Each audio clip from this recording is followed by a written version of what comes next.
Imagine escaping a nightmare only to have it chase you into your new life. My ex-husband beat me, threatened me, and walked away free every single time.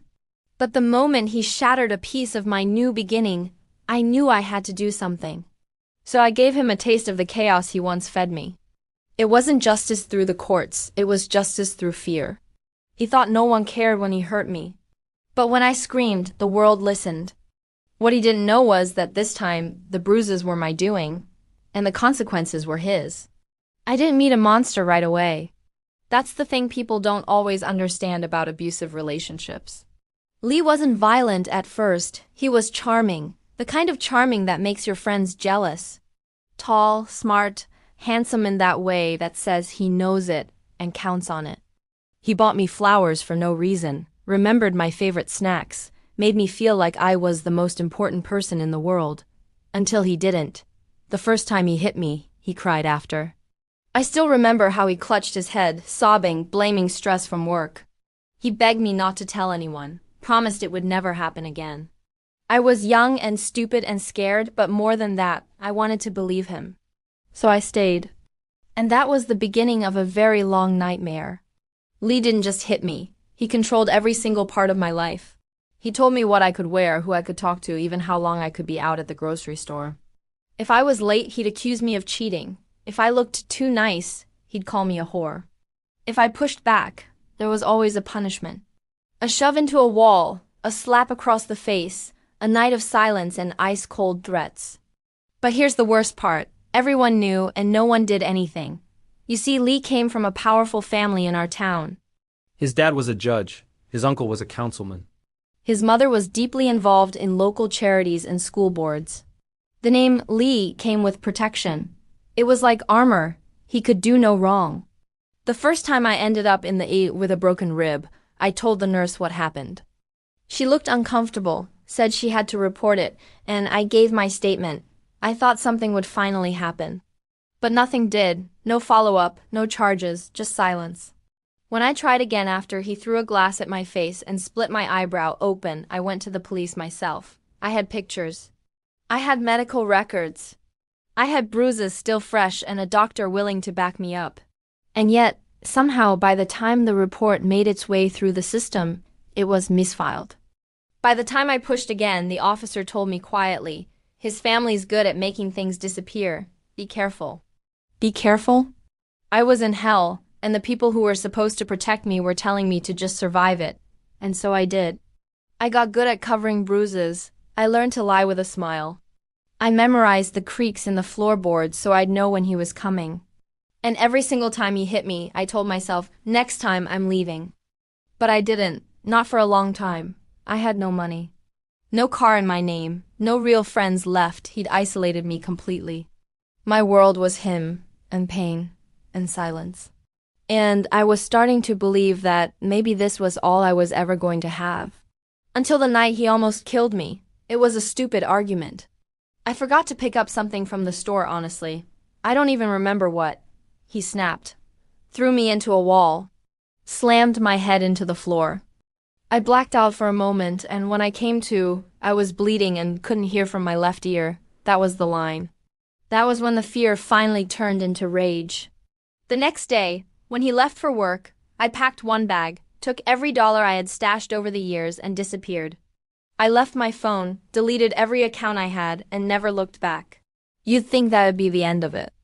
That escaping would mean freedom.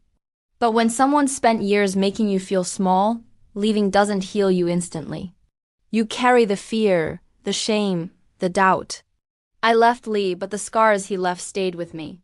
And still, after all that pain, after all those bruises and broken bones, not once did he ever face a single consequence. Not until I made sure he did. Leaving Lee was like jumping out of a burning house with no idea where I'd land. I didn't have a plan, just one suitcase, a little cash I'd hidden away over time, and the desperate hope that anywhere would be better than staying. I took a bus as far as the money would go and ended up in a quiet little town where no one knew his name. No one knew me. And for the first time in years, I could breathe. The first night in my tiny apartment, if you could even call it that, I didn't sleep. Not because I was scared, but because I was overwhelmed. There were no footsteps in the hallway to brace for. No keys turning in the lock, no screaming matches waiting to erupt. Just silence. Beautiful, unfamiliar silence. I sat on the floor in my unfurnished living room, ate a granola bar I had in my bag, and cried. Not out of sadness, but because I felt free. Of course, life wasn't easy. I had almost no money. I picked up odd jobs cleaning houses, waiting tables, doing whatever I could to keep the lights on. Most of my furniture came from thrift stores and curbside finds. Nothing matched. Everything was a little worn, but it was mine.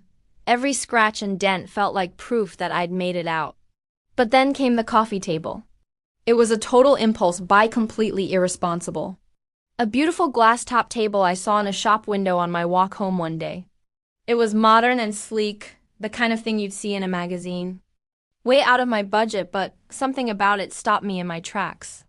I walked by it for a week straight, pretending I wasn't thinking about it, until finally, I caved. I spent more on that table than I had any right to. I put it on a card I shouldn't have used, but I didn't care. That table wasn't just furniture, it was a declaration. It was my first real choice, my first real luxury, my first act of rebellion against the idea that I didn't deserve beautiful things. When it was delivered, I cleaned my whole apartment just so it would have the perfect place to shine. I sat on my second-hand couch and stared at it for hours. That coffee table, with its pristine glass and elegant lines, was the centerpiece of my new life. It was proof that I had survived and that I was finally allowed to dream again.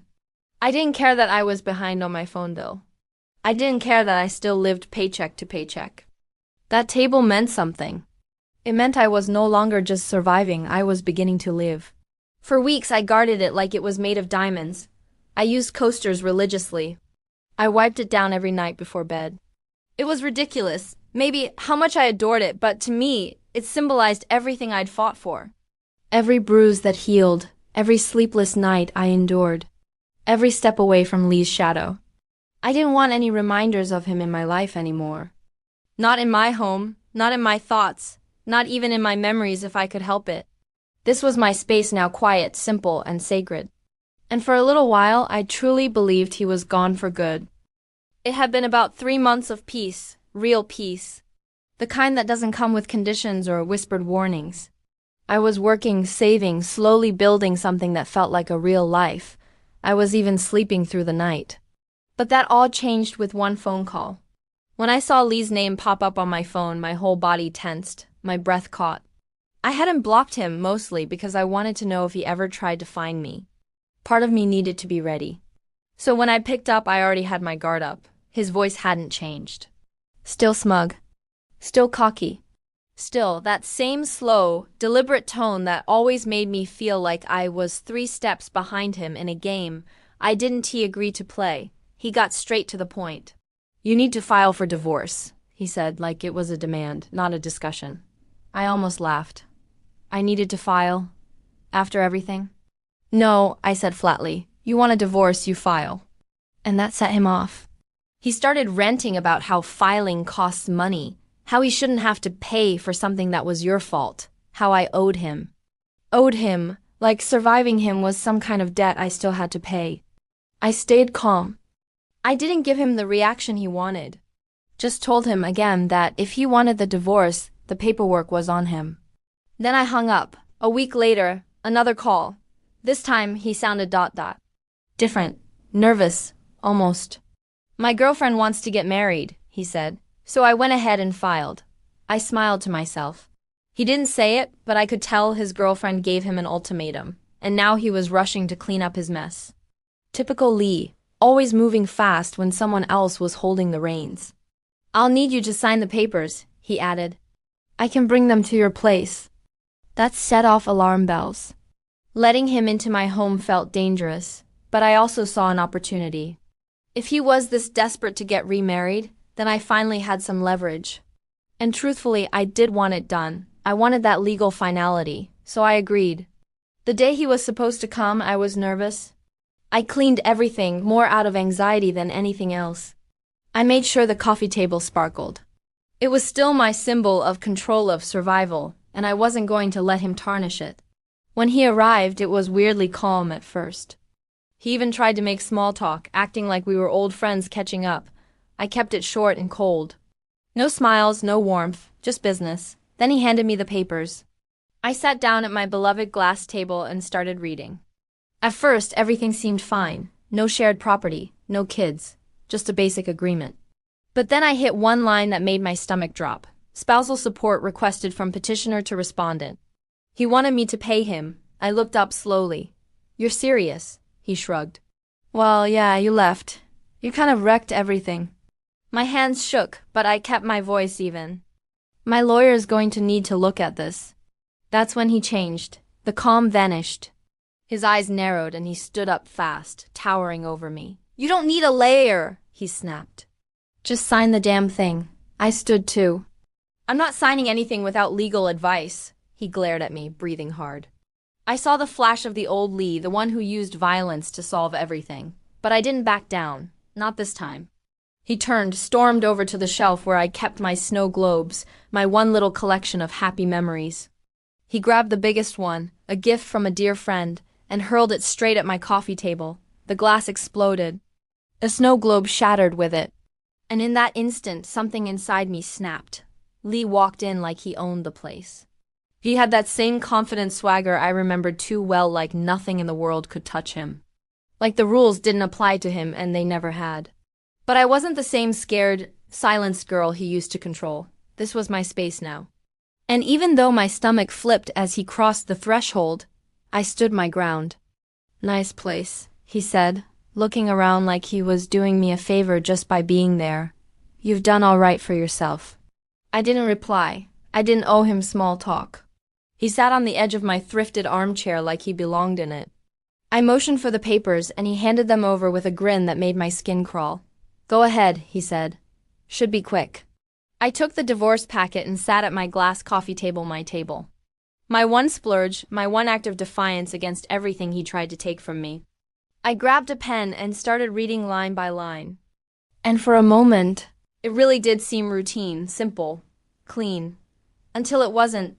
Spousal support requested from petitioner to respondent. The words hit me like a slap. He wanted me to pay him?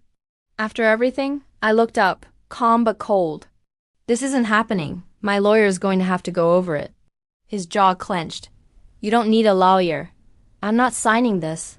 His voice rose. "You owe me." That's when I saw the shift. The calm cracked, his body stiffened, his fists clenched. That version of him, the one I'd escaped, was starting to show, but I didn't move. I wasn't scared of him anymore.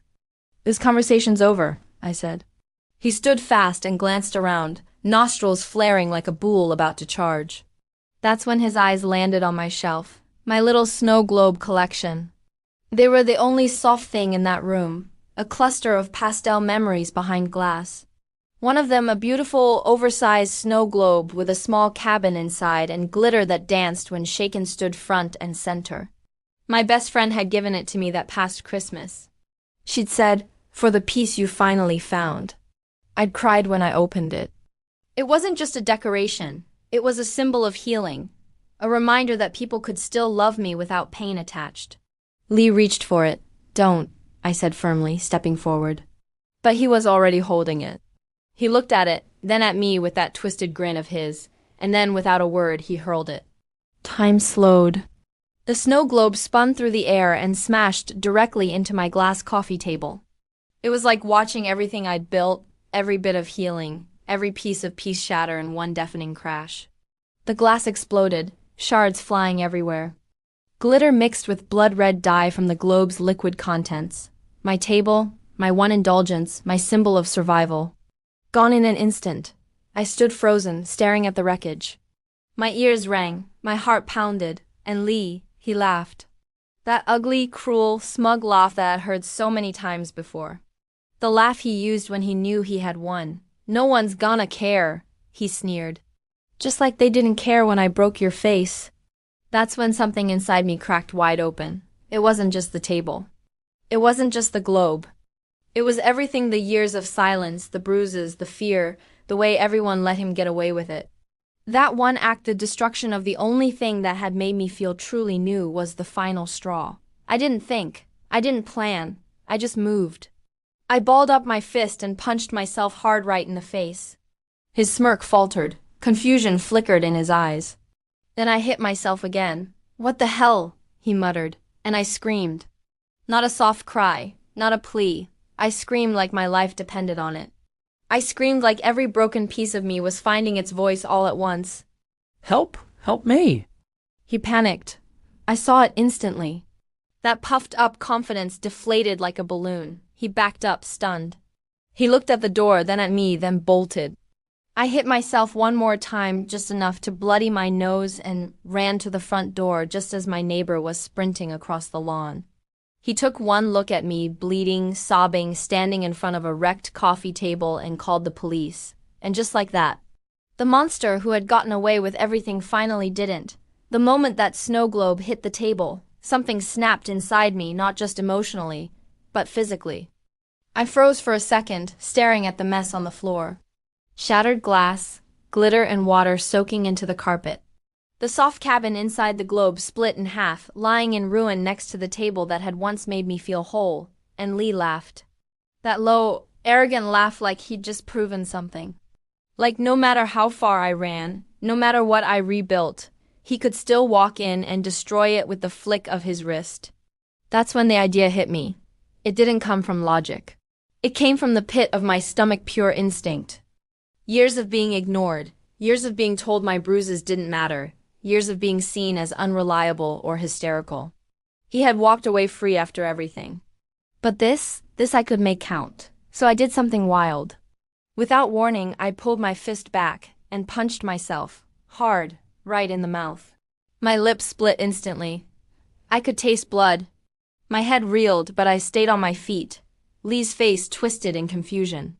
What the hell are you doing?" I didn't answer. I just hit myself again, this time in the eye. Pain bloomed behind my eyelid, and I knew it would bruise.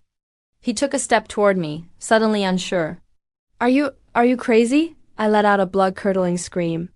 Help! Help me! He's hitting me! That was the moment the smugness drained from his face. His lips parted, stunned. He looked at me like I'd grown a second head. I kept screaming, not just yelling, but screaming. From deep in my chest. The kind of scream that shakes walls, wakes neighbors, draws eyes and ears and doors flung open. I stumbled back from him dramatically and yelled again, "Someone help me!" He's attacking me! Lee started to panic. "No, what are you doing? You're doing this to yourself." Too late, I could hear feet pounding up the sidewalk outside. My neighbor, an older man who'd always waved when I brought in groceries, was already at the door. I threw it open, blood dripping from my mouth, one eye swelling, and the carnage of shattered glass behind me. He stared in horror. "Jesus Christ! What happened?" He did this. I sobbed, pointing at Lee. Lee's eyes went wide. He tried to explain. "She's lying. She did it to herself. I didn't touch her." But it was too late. The scene was perfect. A man in my apartment, me visibly injured and shaking, the room wrecked. The snow globe's red liquid added just enough of a gruesome splash to the shattered coffee table to look like a fight had gone down. My neighbor didn't wait. He whipped out his phone and called the police, shouting the words Lee had always feared. "Domestic assault." Lee took a step back. His whole body buzzed with panic. I could see it in the twitch of his jaw, the frantic way his eyes darted toward the door. He was calculating, thinking whether he could lie his way out of it. Then he turned and bolted. Straight out the door. Down the steps. Gone. I collapsed on the floor, tears pouring down my cheeks. I wasn't crying from the pain, I barely even felt it. I was crying because, for the first time, he was running. And this time, someone was going to chase him. The police showed up 10 minutes later. I told them the story, how he came over to intimidate me into signing unfair divorce papers, how he lost his temper, broke my belongings, and attacked me. I didn't overplay it. I didn't need to. The scene spoke for itself. My neighbor backed me up. He told them he heard me screaming before he even reached the door. Sighed, I looked terrified. Said there was no doubt in his mind what had happened.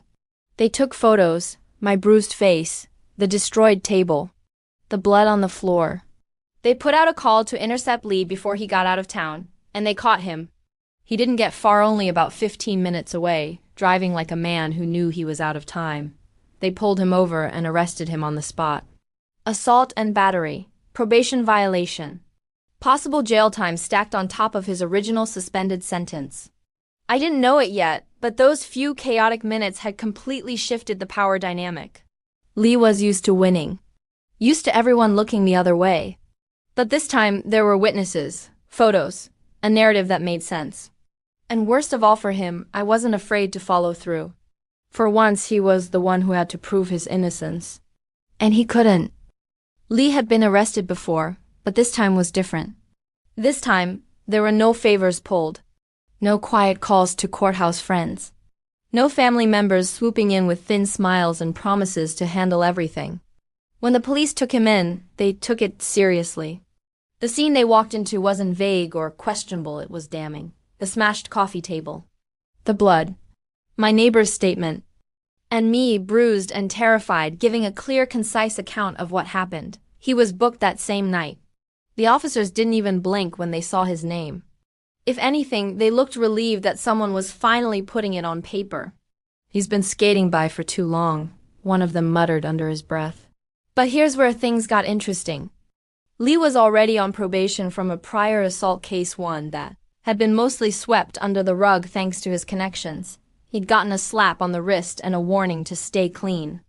If convicted now, that suspended sentence would come roaring back to life and stack on top of any new charges. He wasn't looking at a weekend in county, he was looking at real prison time. And that reality hit him fast. Within 48 hours of his arrest, he was trying to call me. First it was from the jail. He left voicemails I didn't bother listening to. Then his girlfriend called me crying, saying she had no idea who he really was, that she was scared that he'd told her I was the crazy one. I told her kindly but firmly that she should probably run while she still could. Then came the letters.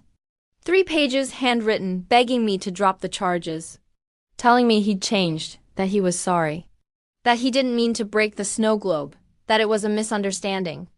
That prison would destroy him. I read them all once, then threw them away. It was surreal. The same man who used to make me feel like a child, who could level me with a glance, now sounded like a scared little boy. He wasn't apologizing because he was sorry. He was apologizing because for the first time in his life he was powerless. And I held all the cards.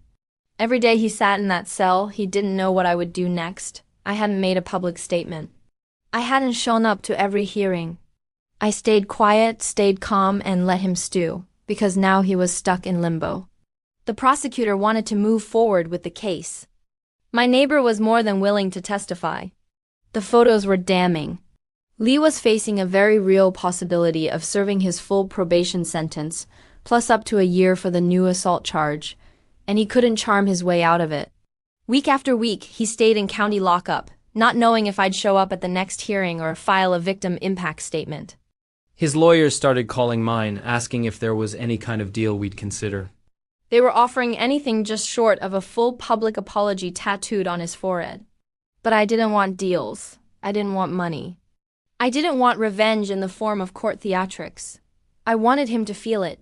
The fear. The helplessness. The waiting. Everything he'd made me feel for years, I gave it right back, one slow, agonizing day at a time. And as he sat in that cold cell, probably staring at cinderblock walls and cheap bologna sandwiches, I sat at home in silence, drinking tea on my thrifted couch. Looking at the empty spot where my coffee table used to be, breathing, because this was power not in violence. Not in screaming, not in chaos. Real power was making him wonder what I would do next. And that uncertainty? That gnawing, sleepless panic? That was the beginning of justice. 6 months. That's how long I let him sit in that limbo. 6 months of court dates, postponements, legal paperwork, and sleepless nights. For him, not me. I slept like a baby for the first time in years. He called his lawyer weekly, maybe daily, begging for updates. Every time he thought there might be a plea deal coming or a hearing scheduled, I pulled back. I delayed. I let it drag. Every inch of uncertainty made him more desperate. And every desperate move gave me more control. During that time, the prosecution built a solid case. Witness testimony, photos, medical reports. My neighbor was ready to take the stand. The judge had zero sympathy for Lee's smug attitude in the past and wasn't too shy about showing it now. His family couldn't help him this time, especially not from the outside. Meanwhile, I was living my life, working, healing. I even bought a new table, not glass this time, but sturdy oak. Still simple, still beautiful, but stronger. Like me, Lee, on the other hand, was breaking down. Word got back to me through my lawyer that he was losing it. He wasn't sleeping. He was paranoid, convinced I was going to make an example of him. His girlfriend had dumped him the week after his arrest. His family had distanced themselves. Even his lawyers were growing tired of his tantrums. He was finally experiencing the fear he used to feed me every day. And once I knew he was on the edge, I made my move. I dropped the charges. But not without getting everything I wanted first. The condition was simple. He signed a revised divorce agreement, one that gave him absolutely nothing. No support, no appeals, no loopholes. Just a clean, brutal break. He was to pay all legal fees, remove any trace of my name from shared accounts, and forfeit any future claims, financial or otherwise. My lawyer slid the agreement across the table like a loaded gun.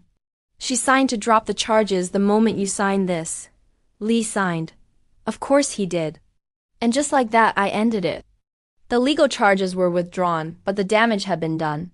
He spent half a year in constant fear, living under the possibility of serious jail time. And when the dust settled, he was left with nothing. I, on the other hand, walked away clean. Divorced, unattached, free. I didn't do it to be cruel. I did it to take back control. For all those years he ruled my life with fear. I gave him a taste of his own medicine, and I never laid a finger on him. The final paperwork came in a slim envelope. I sat at my kitchen table, my new table, and opened it slowly. There it was, official, irreversible, final. My name, clean and unlinked from his. I didn't cry. I didn't celebrate. I just sat back, exhaled, and let the quiet settle in. That silence, that was victory. He thought I was still the same woman he used to hit. But I wasn't. I was stronger, smarter, and ready to outplay him. The shattered glass of that coffee table became the symbol of a moment I took my power back. He may have walked free for what he did before, but this time, he felt what it was like to be powerless. And I walked away with everything. Even peace.